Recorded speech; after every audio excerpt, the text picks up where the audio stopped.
15 to 22. So when they had finished breakfast, Jesus said to Simon Peter, "Simon, son of John, do you love me more than these?"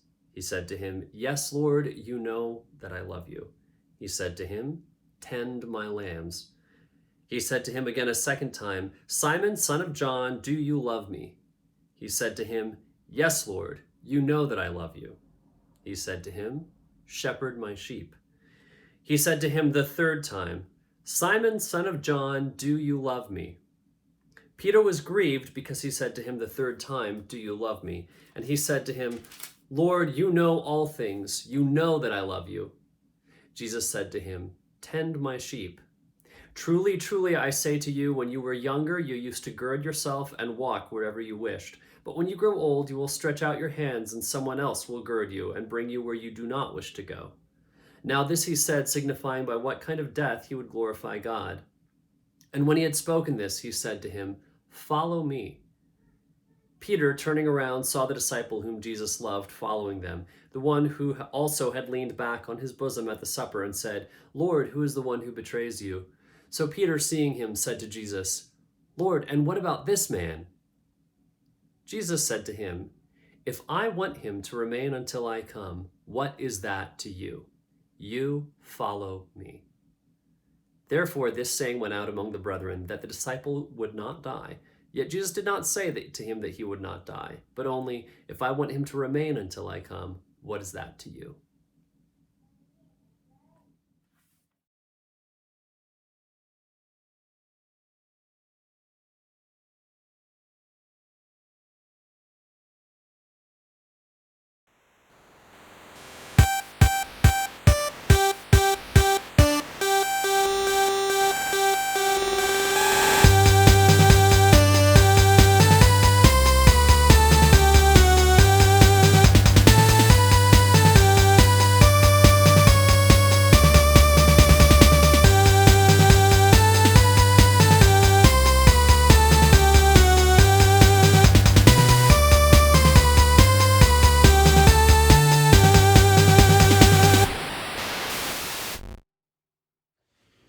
Hey everybody. I don't know if you were aware, but since the COVID-19 pandemic has started, my grandfather has died in New York for unrelated reasons. And I wasn't able to attend his funeral, but I did have this book, which I had been given from among his things when I was a teenager. And it's called My Way of Life. And it's a pocket edition of St. Thomas, the Summa Simplified for everyone. So Thomas Aquinas was a big-time medieval philosopher and theologian.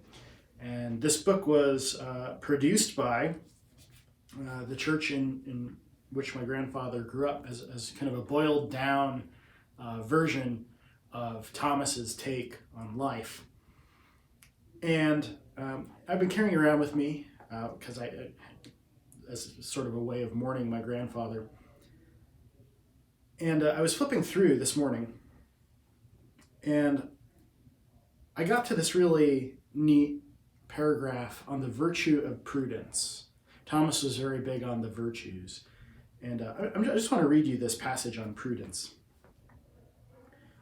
Prudence, if you don't know what prudence is, directs human acts to their proper goal. But direction is, first of all, a work of reason. Prudence is therefore an intellectual virtue. If a man were to set out for the North Pole, we should think him imprudent if he wore only a light summer suit. We should say that he did not have enough foresight to realize that his body could not stand the intense cold of the Arctic region unless it were warmly clad.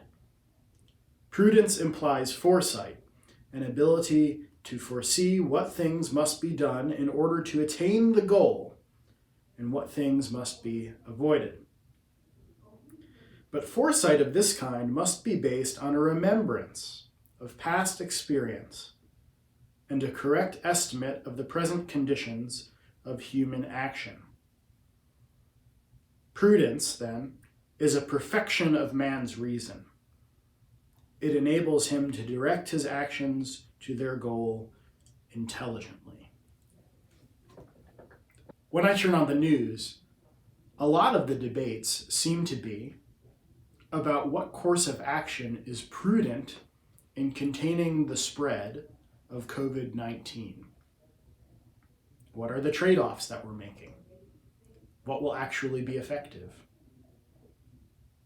One of the reasons that there's so much debate around the prudent course of action is because we've never been in a situation entirely like this one before. We can remember certain things that seem relevant, but in another sense, we're wandering into uncharted territory. Things are uncertain because we lack appropriate remembrance, because we do not have the memories that can shape our foresight, enabling us to anticipate the best way to approach our goal of minimizing the human cost of this pandemic.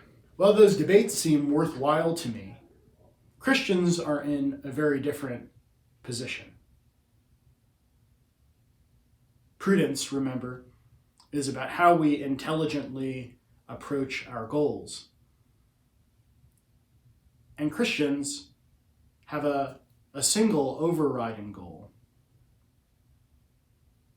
We have Christ's mission, the mission of the kingdom. And we have the relevant kind of remembrance. Jesus has shown us how we are to live. Jesus has led us in the way of the cross. And as disciples, there is never a time when Jesus doesn't want us to follow him. Prudence for Christians in this situation will hinge largely upon how we use our environment, how we use the new situation that we find ourselves in to grow in holiness, to grow in likeness to Christ, and to extend the reach of his kingdom. And so I would like to encourage you all to pray about that. But I would also like to encourage you to think about that, and to think about it hard. Because prudence is a perfection of the intellect. God has given you the ability to reflect and to think of creative ways to approach your own situation for the good of the kingdom and to grow in likeness to Christ. God bless you, and God be with you until we meet again.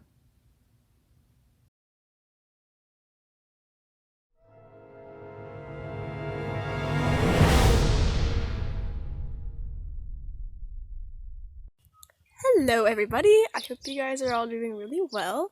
So my isolation video isn't actually coming from me. A few days ago, my little sister Anna Sophia showed me a video that she had created in honor of quarantine. And after a lot of convincing, she's finally agreed to let me use it here. So I hope you guys all enjoy her video. Hello, good afternoon. Quarantining Reports presents to you Quarantiner number 1 and Quarantiner number 2. Which one are you? Doing school and singing I am living my best life. Oh, this is so boring. Why can't I even go to my friend's house? Thank you for watching. Make sure to comment below on which one you are. We have a couple of announcements for you today.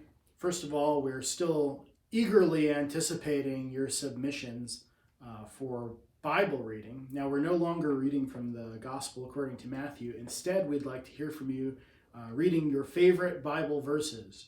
And no, Miller Brothers, you may not read from the Quran or the Bhagavad Gita.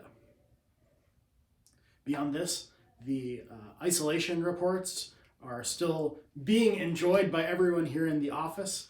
We love to get these windows into your lives at home, and I suspect that the rest of you feel much the same way, so please do send along your isolation reports. And also, the 15-second talent competition is raging. Heather explained how you can submit. I won't rehash that, but we look forward to seeing your strange and interesting 15-second talents.